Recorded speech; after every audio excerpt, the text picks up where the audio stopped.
If you are a first-time mom or an experienced caregiver, or that curious mom who is always in the habit of wanting to Google stuff about her baby's health online, then this particular episode is for you because we're going to be tackling everything that concerns, parenting, questions that bother parents, give them concerns as it concerns their children's health. So today, put on your seatbelt. Stay tied to your television, stay glued to your screen because my very special guest will be talking to us about all of this.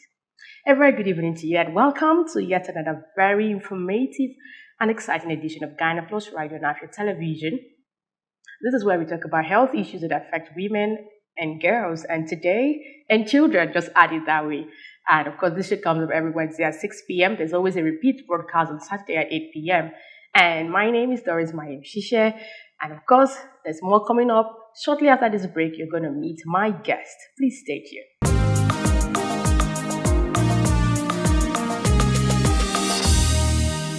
Welcome back. If you just joined us, you're watching Gyna Plus right now at the television. And just before the break, I mentioned the fact that today we'll be talking about more like a question. It's a very special one because emphasis has to be on special because it's unlike the regular ones. And today is more like you get myriad of questions some parents get to ask about the children's health. And there's a specialist in the studio here who will be talking to us, answering each of these questions. So like I said before, if you're a new mom, or a potential mom or a caregiver and you'll be hearing stuff. Today is just the right time to get the correct information. And of course, joining me right here in the studio to do that is Dr. Jideofor Chinenye. She is a senior registrar, Department of Pediatrics, University of Nigeria Teaching Hospital, Kozala. Dr. Jideofor, it's good to have you. Thank you so much. Welcome. Thank you. You look so beautiful. Thank you, you too. Now, like I said, so many questions. And today, we are not just focusing on a particular thing because different questions came up and I had to do a compilation. So we'll begin with this one, feeding a baby with an umbilical cord. And I'd like you to, first of all, before you even answer this question, do give a brief, more like an overview of what it means before you answer the question. But the question now is, for babies with an umbilical hernia, are there specific food or feeding tips that can help reduce discomfort or support recovery? Hernia. Okay, thank you so much for having me. It's always a pleasure when I come to your station to talk about children in general. Now, when we talk about umbilical hernia, remember that in utero, God is so wonderful that He made the umbilical cord. So that's the cord where nutrient passes from the mother to the child. And there's what we call an umbilical ring. Usually after birth, it closes off. But in some situations, in some children, they have a deficient abdominal wall. So the wall is not so strong enough. So the ring doesn't close properly. So it makes some abdominal contents, majorly the small intestine and then some fats, to protrude into that small opening. That's what it means by, that's what umbilical hernia means. And this umbilical hernia usually is, some can be as small as less than 1 cm defect. If you look at a finger breadth, this is about 2 cm. Mine is not up to 2 cm. So you can imagine less than 1, and some can be up to 4 centimeters. So children that develop this umbilical hernia or that have it noted around 6 months or less than 6 months of life usually will close up before 2 years. Even the big ones have been noted to close up before 5 years. However, in situations where they don't close up, that's when you now say, okay, fine, surgery might be required for this situation, but usually it closes up. Now, feeding an umbilical hernia necessarily doesn't affect feeding in a newborn child. Yes, so umbilical hernia generally is a painless condition. So, but in some situation, you can now have where it's strangulated. That's when the intestine comes into the hole and then becomes squeezed up there. But it's usually not so common. So going about your normal feeding practices, especially in newborn where you have exclusive breastfeeding, so you can go about with your normal cuddling activities, your feeding. So there is no specific feeding tip for children that have umbilical hernia. So you just treat them like a normal newborn. Okay, would there be a particular point where you know that, this might require surgery? You mentioned that it can get closed up on its own, or until maybe, usually not too painful. Yes, so that's what I say, that usually before 6 years of age, most umbilical hernia will close up, irrespective of the size of the defect. However, in situations where you now have like strangulation or maybe inflammation or infection of those of the place, then you can say surgery may be required, but it's not usually a common It's thing. not. And I would like to add a bit that I don't know because I know I had that surgery, but just some few years back. I grew up noticing that pain, and I mean, I was told that was the situation. Maybe it's discussion for another day because we are not talking about adults today. But however, issue on storing leftover express breast milk.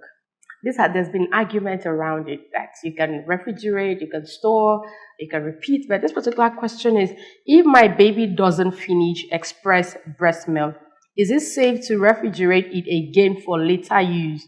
Are there particular guidelines to follow in storing? Yes, so for breast milk, remember that breast milk on its own alone has the tendency to harbor pathogens, bacteria, and all that.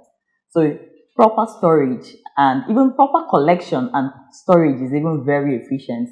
Now, the WHO teaching is that if a breast milk is freshly expressed and it stays within the room temperature, most of us don't have the room temperature, but the normal room temperature ranges from 19 degrees Celsius to 25 degrees Celsius. For example, in our newborn, we have a room thermometer that gives us an average temperature in a day. So let's say in this area where we have a lot of heat stroke, so you can have the room temperature being as high as 25. You understand? But normally, the temperature of within 19 to 20 or 25, you can allow the breast milk, expressed breast milk, stay up to 12 to 24 hours. However, if the child doesn't finish that express breast milk, because in some situations, mothers may not be able to feed directly, they may express and then leave it for the caregiver or maybe for someone around to help them feed the child. But in those situations, then freshly expressed breast milk can be stored. So there are some storage equipments we can use. There are the coolers that has some ice packs, so ice packs in them. So when you are storing with this is just usually about 24 hours or 2 days that you can store. But when you now store in the refrigerator or in the freezer apartment of a refrigerator or in the freezer itself, that's a deep freezer, it can store up to 3 to 6 months. There are people that we call donor breasts that produce donor breast milk. So they have a lot of milk supply and they don't want it to go to waste. So what they do is that they express a lot of breast milk and then store in the freezer and produce to and give to hospitals or maybe places that nurse newborns where they need breast milk. So, but the teaching is that once a breast milk is out of the fridge or refrigerator or the freezer and it has been thawed, so you allow it to defrost, you should not you should not freeze up or refrigerate that breast milk. So once a breast milk is taken out of the freezer, the refrigerator, and is being thawed, maybe for use, but you didn't finish using it at that particular episode, then it has to be discarded. Oh, okay. Yes. Okay. So, but no idea of like try to warm it up because I know the whole warm water thing. You heat up warm water, put in there, it comes warm again, and then you feed the baby. So that's wrong. No, it's not like it's wrong. We said do not use hot boiling water when you are trying to thaw the milk. That's when you are trying to defrost or defrost the milk. Do not use hot water. You can use a warm water. You can place it under a running warm water, or you can place it in a bowl in a warm water. But do not use a hot water because hot water will tend to destroy the nutrients. And then even when you are thawing, you get to see the fats that will be on top. So you just gently shake and then give the child. Oh, nice. I mean, we are making progress. Now, the next question here is on exclusive breastfeeding. So there's been this argument of, okay, so you're breastfeeding if you're on exclusive and at some point you're giving water to the baby. There's another question of, okay, while you're done with breastfeeding, baby didn't take water while you were breastfeeding within that 6 months. At what point are you supposed to introduce water? So the question here is, after 6 months of exclusive breastfeeding, when and how should mothers introduce water into the baby's diet or directly? Giving babies water is some form of cultural practice. So if you tell a grandmother or even my mother herself that after feeding a child, the child doesn't get to drink water, it sounds so weird. But honestly speaking, in the first 6 months of life, the child basically doesn't need additional water because the breast milk has up to 80% of water. Now, the consequences of giving extra water is that Remember, when you just take, if people that are on weight loss journey, the emphasis is that they should take up to 3 liters of water. So you can imagine a newborn taking water. That means you are reducing the space that you have to even give your milk, which is what the child needs. So the child will prefer, and water is tasteless. In fact, water is very sweet. So if you introduce that child to water early enough, the child will prefer to take more water, and you have just a little chance to continue your nursing and then feed the child with milk. So this will even reduce your nursing practices, and then subsequently you might even start having low production of milk because the child is not suckling effectively directly on the breast. Then secondly, after 6 months of life, yes, you can start introducing water for your child, that's for your infant. But before that 6 months of life, it's advised to just do your exclusive breastfeeding. The breast milk has enough water that the child needs. Okay, so right, still on that particular question, after 6 months of life, let's say my baby clocked 6 months today, being 7th April. Am I supposed to start giving water on the 7th, or I'll wait till the next day? That's a day plus into the 6 months. That discussion. There is really no rule. Some even give a range of 4 to 6 months. It's just that exclusive breastfeeding, like we define it, is that you give this child only breast milk alone for 6 months of life. So some people start into it. So there is no rule that says it's on the child's birthday when the child is 6 months. So, but if you're having a child that is almost 6 months and then you want to start introducing water, that's fine. All right. Thank you so much, Dr. Jideofor. You're still watching Gyna Plus right now for television. And today, like I said, it's a very special edition, more like a question and answer series with a specialist, a pediatrician. And you're a mom, you've been getting advice from online, your neighbors, maybe from your mom. Here we have someone who's giving us all of these answers for free. So I don't know what you're doing. Call your neighbors, gather people around so you can watch this episode. We're going to break now, but we'll be back shortly after the break. Please stay tuned.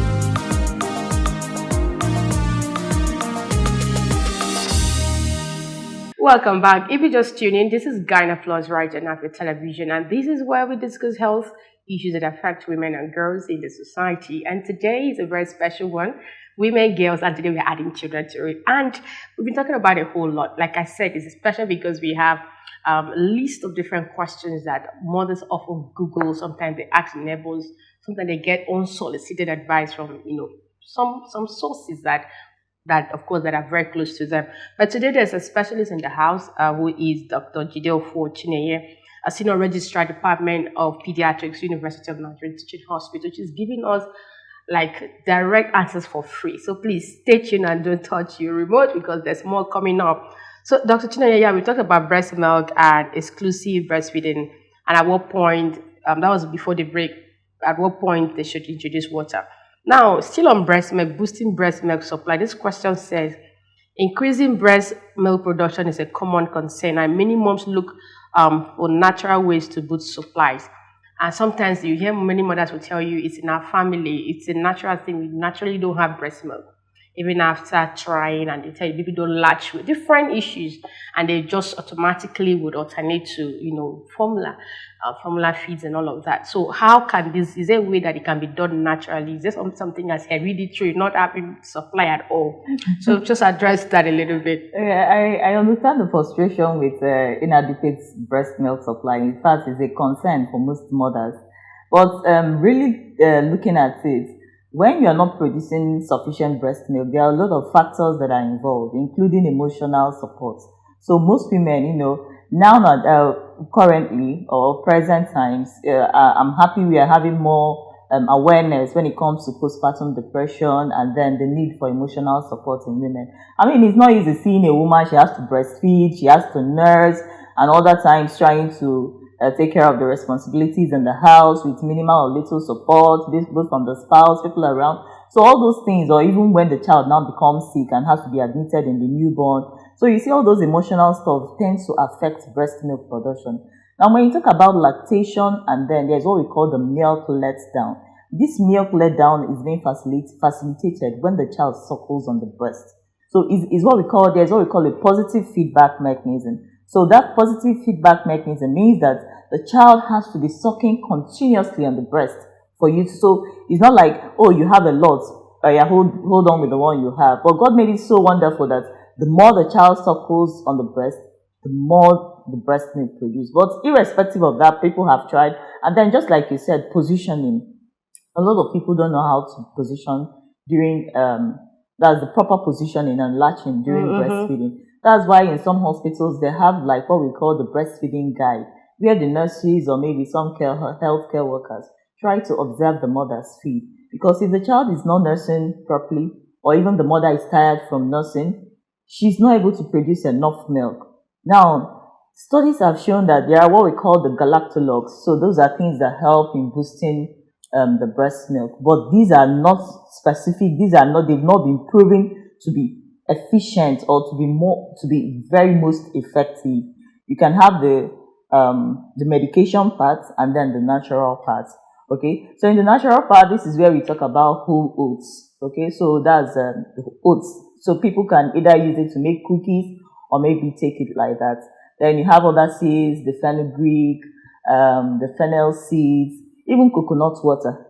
But just like I said, studies have shown that it's not most effective, but just because of cultural practices and all that, we tend to practice these norms. However, medically, we still advise the mothers, when you're having these challenges, try to do a retrace back.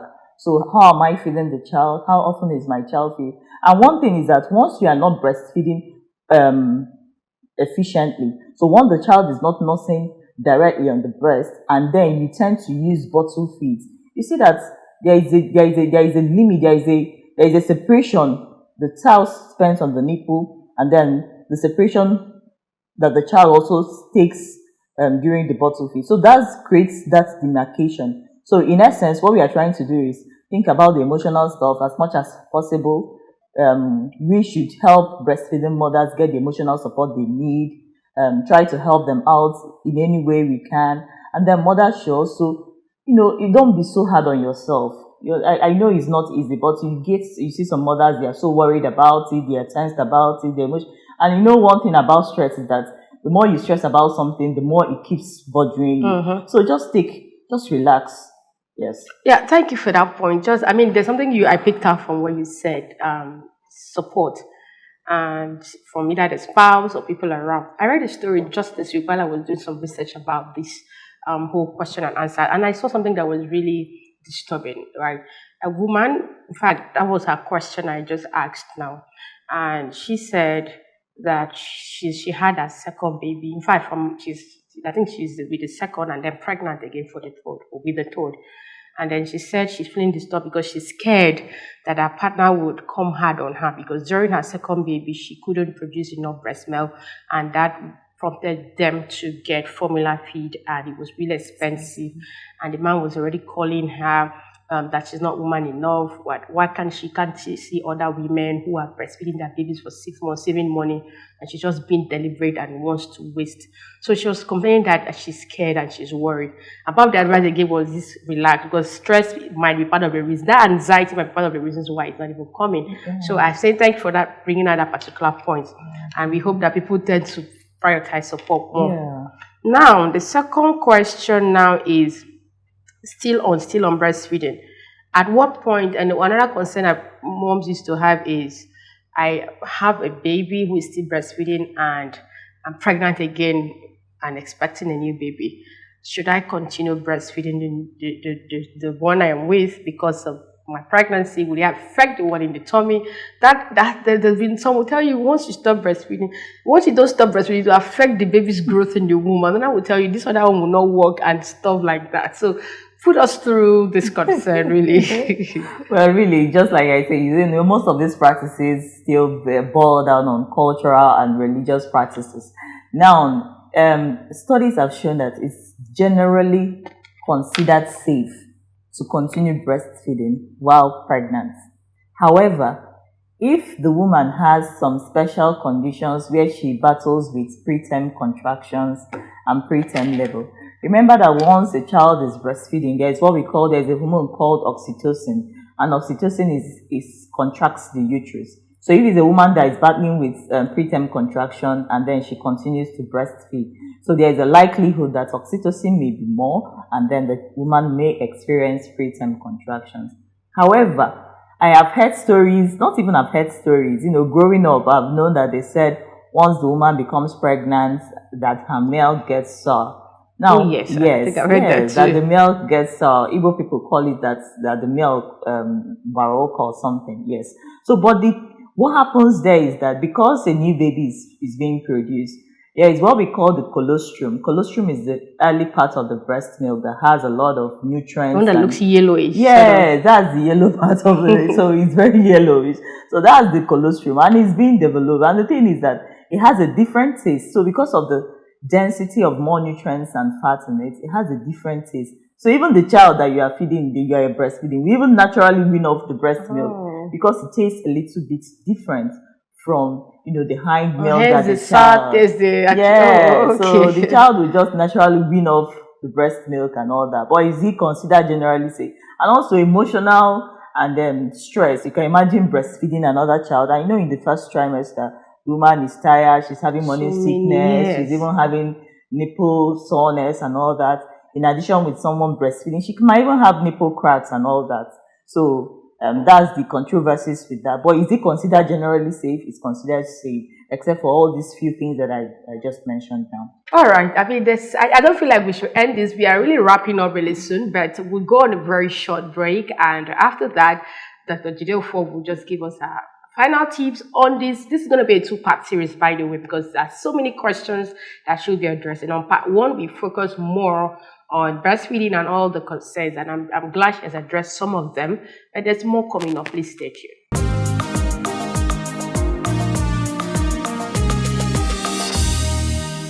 Thank you for staying tuned. You're still watching Gyna Plus right on Afia television, and this is where we are talking about, health-related issues. Today, we'll focus on a set of questions that parents usually ask about the health of their babies. And we have a pediatrician in the studio who's doing justice to all of that. We started off with, feeding a baby with umbilical hernia, went on with breastfeeding on how to boost breast supply. Then we talked about a mother who is pregnant with a new baby, if it's okay to feed and breastfeed the baby before the new one. I mean, so many concerns have been addressed, but I mean, I still have Dr. Jideofor here. And as we wrap up, Doctor, are there general, as much as we didn't concentrate on a particular topic today, what would be your parting words as it concerns mothers and the health of their babies, Googling online, and, the worry thing that you talked about earlier? Just general tips, really. Um, well, I would say that anxiety births a lot of things. Okay, so when you're worried about a certain thing, it's good that you reach out to a healthcare professional. Even if you're not so sure about what he or she is saying, there's always a room for a second opinion. And then, secondly, not to be ignorant about some certain facts. Some people have information about definitely children's illnesses, things to do, but they are just ignorant about it. Okay, then next is we as a community, the family. You have a family, you have maybe a sister-in-law, somebody. As much as possible, it's good we show emotional support.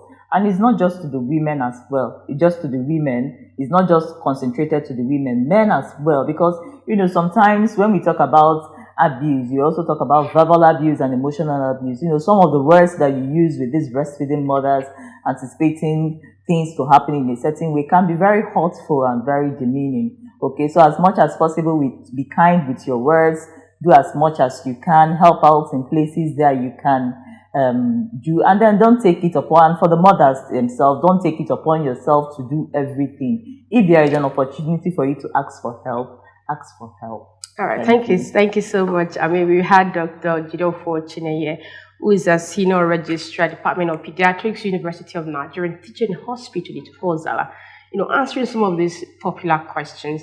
And now, if you are still curious, you might want to know that in the second part of this conversation, which is going to be next week, we're talking about concerns on baby fever and teething, that when babies start teething, they develop some fever. Some baby who still bedwet at a certain age want to know all of these concerns and how to tackle them. Then you shouldn't miss the second part of this conversation. This is where we draw the curtains this week. My name is Doris Mayim-Shishe. We'll get to see you again next week. Thank you so much for watching. And please do well to follow us on our YouTube channel. Subscribe to the channel so you get to watch every single health topic that we've handled on this show. Afia Lifestyle and Culture is the name of that channel. See you next week. Thank you for watching.